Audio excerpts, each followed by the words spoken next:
گئے رحمت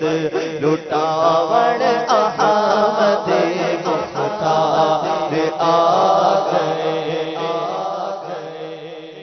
دعوت اسلامی نے دنیا بھر میں دھوم مچائی ہے، دعوت اسلامی نے دنیا بھر میں دھوم مچائی ہے، سارے جہاں میں عرش محمد کی خوشبو پھیلائی ہے، لائی ہے۔ دعوت اسلامی نے دنیا بھر میں دھوم مچائی ہے، سارے جہاں میں عرش محمد کی خوشبو پھیلائی ہے، لائی ہے۔ دعوت اسلامی نے دنیا بھر میں دھوم مچائی ہے، سارے جہاں میں عرش محمد کی خوشبو پھیلائی ہے، لائی ہے۔ صلو علی الحبیب صلی اللہ تعالی علی محمد۔ مجھے اپنی اور ساری دنیا کے لوگوں کی اصلاح کی کوشش کرنی ہے انشاءاللہ عز و جل۔ صلوا علی الحبیب صلی اللہ علی محمد صلی اللہ علیہ وسلم۔ آقا مدینہ صلی اللہ تعالی علیہ وسلم کے منہ مبارک کی تعظیم، عظمت، اہمیت اور قدر و منزلت، ان تمام کا ایک عاشق رسول کے دل میں ہونا بہت ضروری ہے۔ اس کی برکت کی اپنی جگہ پر ہے، لوگ رکھتے ہیں، لیکن سیدھی سی بات ہے کہ میں گاڑی میں لے کر جا رہا ہوں، اب میں یہ سوچوں کہ میں آقا صلی اللہ علیہ وسلم کا منہ مبارک گاڑی میں لے کے جا رہا ہوں، مجھے کیسے لے کے جانا چاہیے؟ صحیح۔ میں آقا صلی اللہ تعالی علیہ وسلم کے منہ مبارک کو اپنے گھر میں رکھ رہا ہوں، مجھے کہاں رکھنا چاہیے؟ کم از کم میں اپنے گھر میں تو ایسی کوئی جگہ ڈھونڈوں تو نہیں ملے گی کہ میں آقا صلی اللہ تعالی وسلم کا منہ مبارک رکھوں، کہاں، کیسے رکھوں، وہ کون سی اونچائی ہے صحیح کہ جہاں رکھوں کہ اس کے بعد میں اس کے اوپر نہیں ہوں۔ صحیح۔ تو اس سے اتنے سارے خیالات آدمی کے دل و دماغ اور ذہن میں آتے ہیں۔ پھر اگر میں منہ مبارک کی زیارت کے لیے حاضری دے رہا ہوں تو اس وقت میری قلب کی کیفیت کیا ہو اور میں کیا اپنے اندر ذہن رکھوں کہ مطلب میں ایک بارگاہ میں حاضری دے رہا ہوں نا، بارگاہ میں حاضری دے رہا ہوں، پھر نظر جھکی ہوئی چہرے پر جیسے کہ ایک ہوائیں اڑی ہوئی ہوں، اور وہ ایک شعر اس وقت مجھے ہمیشہ یاد رہتا ہے، تمہارے تو وہ احسان اور یہ نافرمانی اپنی، تمہارے تو وہ احسان اور یہ نافرمانی اپنی، ہمیں تو شرم سی آتی ہے تم کو منہ دکھانے سے۔ تمہارے تو احسان اور یہ نافرمانیاں اپنی، یا رسول اللہ تمہارے تو احسان یہ نافرمانیاں اپنی، ہمیں تو شرم سی آتی ہے تم کو دکھانے سے، ہمیں تو شرم سی آتی ہے تم کو دکھانے سے، اف بے حیائیاں یہ منور تیرے حضور، ہاں تو کریم ہے، تیری در گزر کی ہے، تجھ سے چھپا منہ تو کروں کس کے سامنے، کیا اور بھی کسی سے توقع نظر کی ہے، تمہارے تو اور یہ نافرمانیاں اپنی، ہمیں تو شرم سی آتی ہے تم کو منہ دکھانے سے، ہمیں تو شرم سی آتی ہے تم کو منہ دکھانے سے۔ مانا سخت مجرموں ناکارہ ہے گدا، تیرا ہی تو ہے بندہ درگاہ لے خبر، للہ لے خبر، للہ لے خبر میری، للہ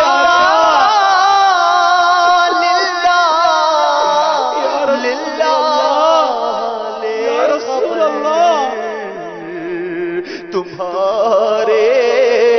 تو احسان یہ نافرمانیاں اپنی ہمیں تو شرم سی آتی ہے تم کو دکھانے سے، نہ پہنچے ان کے قدموں تک نہ کچھ حسن عمل ہی ہے،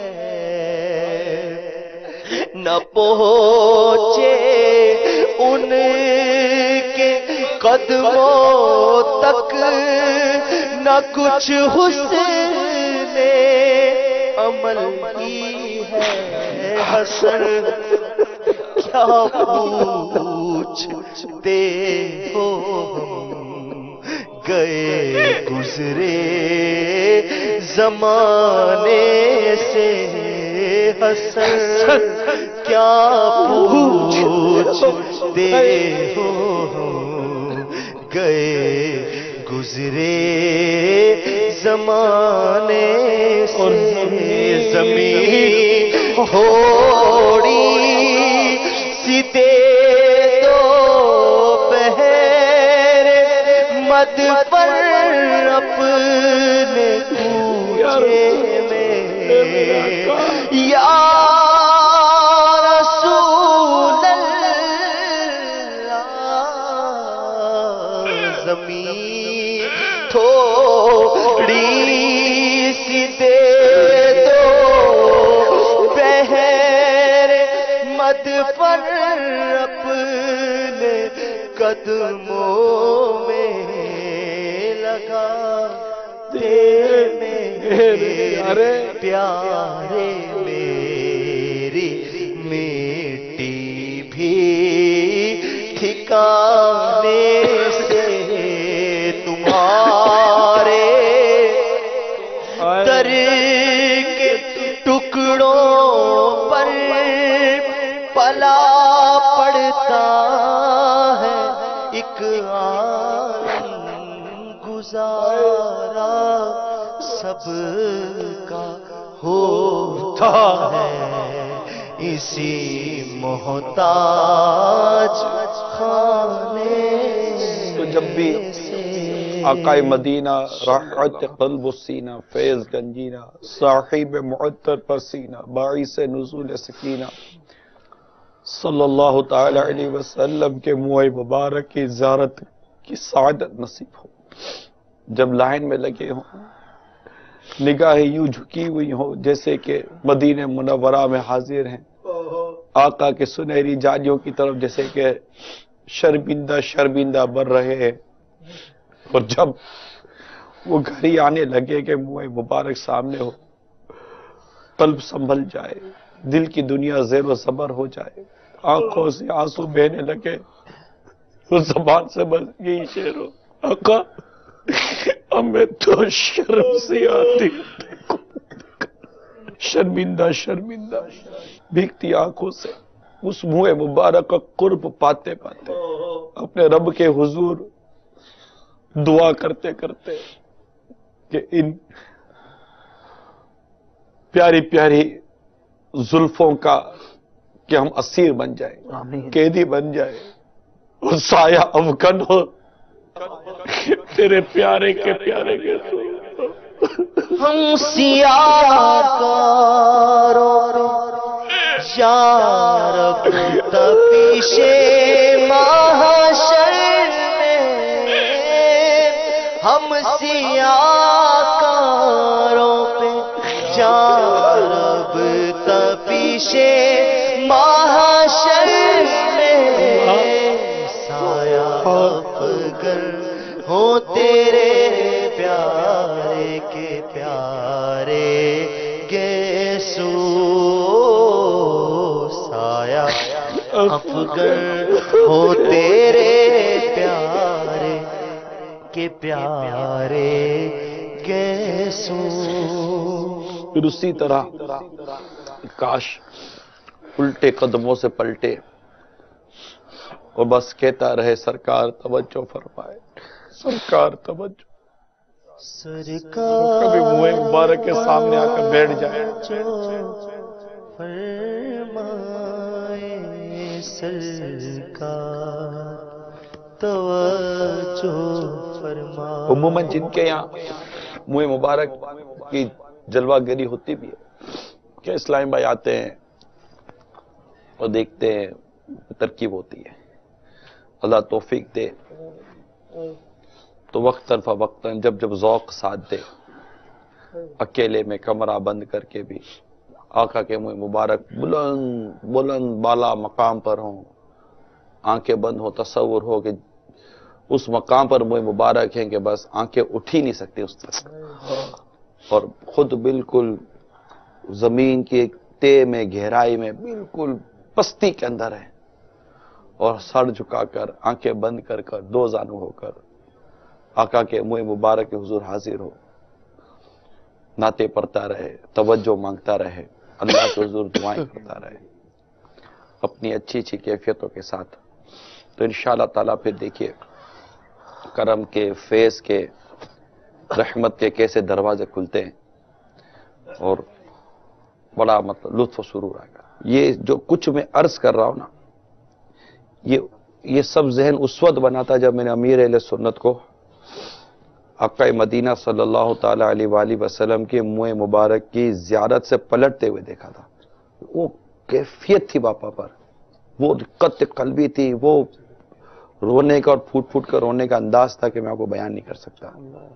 یہ انداز میں نے امیر اہل سنت کی ذات سے اس دن دیکھا تھا، بس وہ ذہن میں بیٹھ گیا۔ پہلے ہو چکے میں دیکھ چکا تھا مدینہ منورہ میں باپا کی حاضری کا انداز، تو اس کے بعد اس کو ان دونوں کے ساتھ موازنہ کرنا اتنا زیادہ مشکل نہیں تھا۔ جو پھوٹ پھوٹ کر رو رہے تھا امیر اہل سنت واپسی پر، چہرے پر سنجیدگی اور ایک عشق و محبت والا ایک جو انداز ہوتا ہے وہ تھا۔ خود منہ مبارک میں اتنی برکت ہے کہ جہاں بھی منہ مبارک کی زیارت ہو اور آپ اپنے حسن اعتقاد کے ساتھ آپ ایک مرتبہ منہ مبارک کے یہاں حاضری دے کر دیکھیے، آپ کی قلب کی دنیا میں مدنی بھوچال نہ آ جاتا مجھے کہیے گا، مدنی انقلاب آئے گا، آپ کو محسوس ہوگا کہ یار کچھ مل رہا ہے، کچھ کیفیت بن رہی ہے، آپ بے ساختہ آپ کی آنکھوں سے آنسو بہنا شروع ہو جائیں گے ہو حسن اعتقاد کے ساتھ، تو انشاءاللہ تعالیٰ پھر مدینہ مدینہ ہے۔ مطلب آپ دیکھیے کس کے مطلب آقا صلی اللہ علیہ وسلم کے منہ مبارک حیات ہے، جی بے شک، مطلب یہ معجزہ ہے۔ ہاں یہ آج تک دیکھا چلا آ رہا ہے، جی 1400 برس سے زیادہ گزر کے جس کے بعد منہ مبارک کی ایک منہ مبارک ہوتا تھا، وہاں مطلب کہ گچے بن جاتے ہیں اور کئی منہ مبارک ہو جاتے ہیں۔ تو یہ تو خیر سرکار صلی اللہ تعالیٰ علیہ وآلہ وسلم کہ ان کے تو خیر حیات النبی ہونے پر تو کوئی کلام ہی نہیں ہے۔ اعلی حضرت تو واضح تو فرماتے ہیں تو زندہ ہے واللہ، قسم کھا کر کہتے ہیں تو زندہ ہے واللہ، تو زندہ ہے واللہ، بے شک، میری چشم عالم سے چپ جانے والے۔ سبحان اللہ۔ تو ہماری جو چشم عالم ہے، جو یہاں کی جو نظر ہے، اس سے میرے آقا صلی اللہ تعالیٰ علیہ وآلہ وسلم کے جلوے چھپے ہوئے ہیں، اور جس سے چھپے ہوئے اس سے چھپے ہوئے ہیں، جس کے آگے ظاہر ہو جائے اس کے آگے ظاہر ہو جاتے ہیں۔ صلوا على الحبيب صلى الله على محمد صلى الله عليه وسلم. سارے چلتے پر ہزاروں جگہ پہ لوگ قرآن کی کتاب بنا رہے ہیں.